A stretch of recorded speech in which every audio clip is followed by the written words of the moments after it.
Usai resmi menjadi kuasa hukum Aep Rudiansyah yang merupakan salah satu saksi kunci dalam kasus Vina Cirebon, Pitra Romadhoni dan Elsa Sharif melaporkan salah seorang politisi yang ikut terseret ke dalam pusaran kasus tewasnya Vina dan Eki lantaran diduga telah melakukan intimidasi dan membawa ayah Aep ke Subang.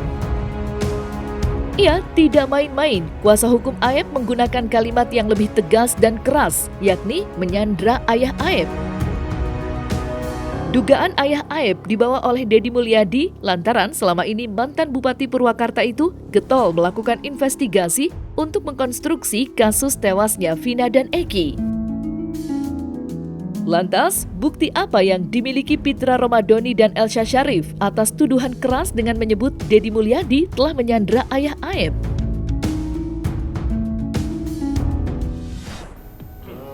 Jadi ada yang bawa dia.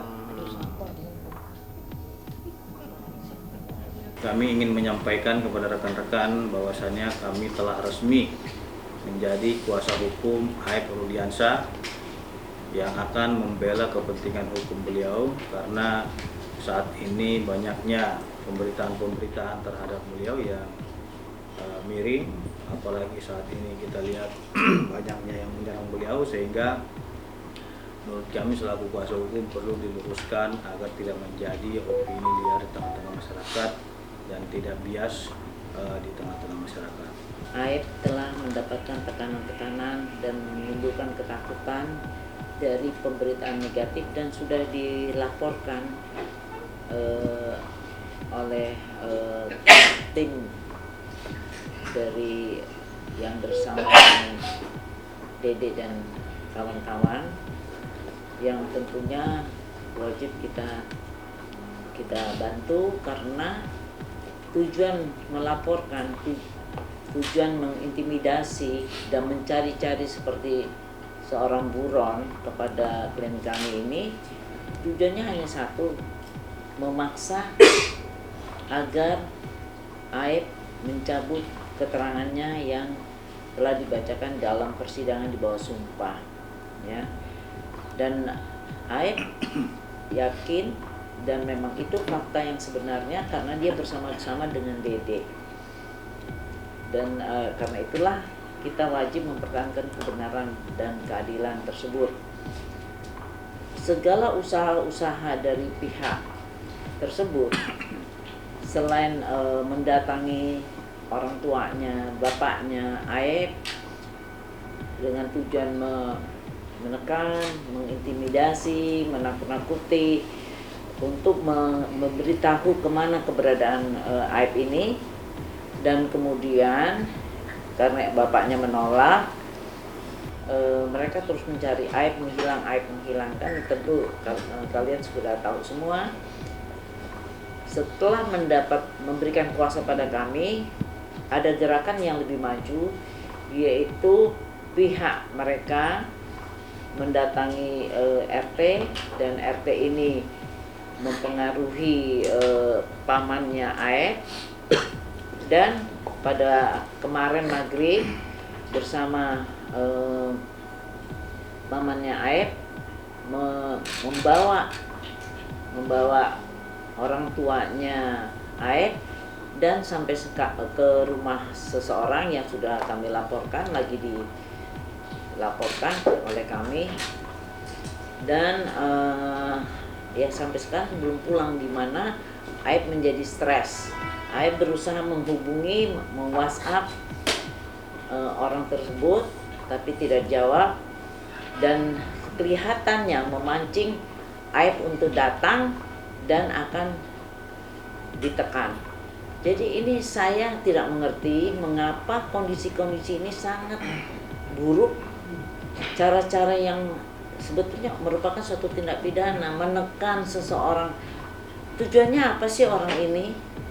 Ya, kepentingannya apa? Jadi mereka tidak merasa bahwa ini sudah melakukan suatu tindakan kriminal, sudah menekan seseorang, membuat tidak nyaman. Dan jadi saya bisa mengambil suatu analisa bahwa dulu pun yang orang-orang yang mencabut ini ya mungkin ada perlakuan seperti ini, mungkin ya. Tetapi yang jelas faktanya sekarang klien saya sangat kebingungan mencari ayahnya, dan dia sudah WA, tolong kembalikan ayah saya, tolong kembalikan ayah saya. Jadi kami dari Perhaki tetap sebagaimana yang disampaikan juga oleh saudara ya, apalagi tadi seperti yang disampaikan Bu Ketua. Di situ ada intimidasi, maksudnya apa? Kalau misalnya tidak takut Aib mengungkapkan yang sebenarnya, kembali mengungkapkan yang sebenarnya, kenapa ayahnya harus disandra? Dia dikejar-kejar untuk ditangkap, disandera, ditekan supaya mengikuti keterangannya Dede, padahal keterangan itu tidak benar. Lebih baik jujur, lebih baik keluar memberi keterangan yang sebenar-benarnya daripada kita bohong, cuman kita dihantuin dengan kebohongan, nggak tenang hidup kita. Kasihan juga buat keluarga kita, buat anak kita juga, nama baik kita juga bakal rusak. Buat AF, kemarin saya sudah bertemu dengan bapakmu. Hari ini saya minta kamu keluar, AF. Temuin saya tunggu kamu. Buat bapaknya, segera anaknya cari. Buat keluarganya, segera keluarganya cari. Buat kepala desa, buat camat, cari itu warganya. Si Aib, dia tidak pernah memberikan keterangan palsu. Iya. Dia menyatakan apa yang saya lihat, saya alami, itu yang saya sampaikan. Aib segera panggil oleh Pak Rudiana. Kenapa? Karena Aib diduga melakukan kebohongan terhadap Pak Rudiana. Kan pasti bahwa timnya Pak Rudiana mencari informasi, kemudian dapat informasi dari Aib. Dan sekarang terbukti informasi dari Aib itu dibantah oleh Dede yang temannya sama-sama beli rokok, sama-sama jadi saksi. Nah sekarang tinggal dipanggil. Dedenya dipanggil, kamu nge-prank saya. Prank kamu telah membuat heboh Indonesia. Prank kamu telah membuat penderitaan bagi orang lain. Prank kamu itu kalau tidak segera kita tangani dan dibangun rel yang benar, bisa mencederai kebesaran institusi Polri. Ini yang kita jaga bersama. Prank kamu telah membuat repotnya Kapolri, Kapolda, Kabareskrim, Direskrim Ini kan membuat repot semua gara-gara prank Dede tukang setim.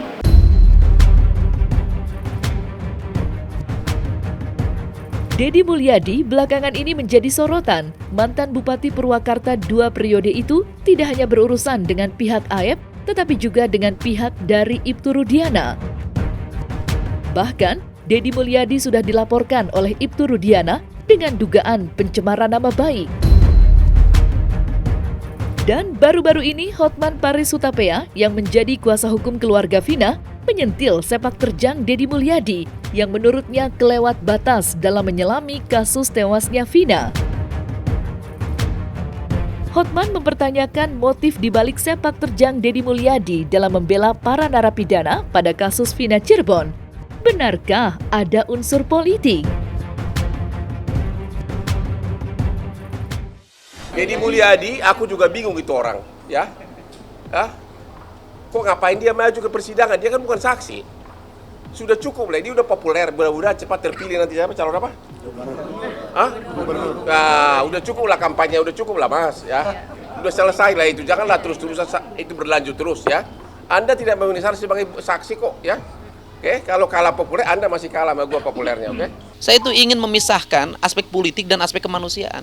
Perkara Vina di Cirebon dan terpidana sebanyak 7 orang yang masih mendekam di penjara, dan 1 tersangka adalah persoalan kemanusiaan, bukan persoalan politik. Dan saya tidak mau menyangkutkan itu dengan politik. Ini adalah real sikap saya sebagai manusia. Niat saya baik, saya ingin membersihkan siapapun yang bersih. Gitu loh. Kalau terpidana ini bersih, saya ingin membersihkannya. Kalau penyidik ini bersih, saya juga ingin membersihkan. Jadi siapapun yang bersih harus kelihatan bersih. Siapapun yang kotor harus kelihatan kotornya, karena itulah kehidupan. Dan kalau menurut saya sih, hari ini ya, rakyat Indonesia itu pemaaf loh. Dari mereka terpidana itu saya ngomong semua, mereka nggak akan nuntut apapun pada negara. Termasuk tidak akan menuntut apapun pada penyidik. Termasuk sama Pak RT, apabila Pak RT bohong. Pak RT bohong. Bicara dengan kekeluargaan, hati ke hati. Kemudian diakui, jadi novum, mereka bebas di Mahkamah Agung. Selesai Pak, sudahlah. Mengenai saksi palsu secara hukum belum ada terbukti sampai sekarang. Itu hanya omongan di medsos. Ya, harusnya Deddy Mulyadi konsekuen. Bawa dong Deddy-nya ke persidangan. Karena Bapak akan terus mengejar Pak Deddy atas itu medsos yang itu memfitnah Bapak tuh, pencemaran nama baik itu. Akan terus mau berdamai. Saya selaku manusia, saya bisa banget ketika memang ada komunikasi yang baik, apa salahnya ketika tapi ini menyangkut anak bapak dipitnah kok masih gimana itu pengacaranya?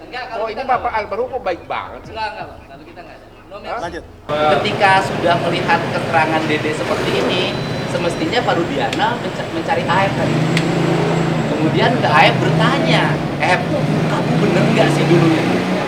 Jangan-jangan kamu dulu itu membohongi saya.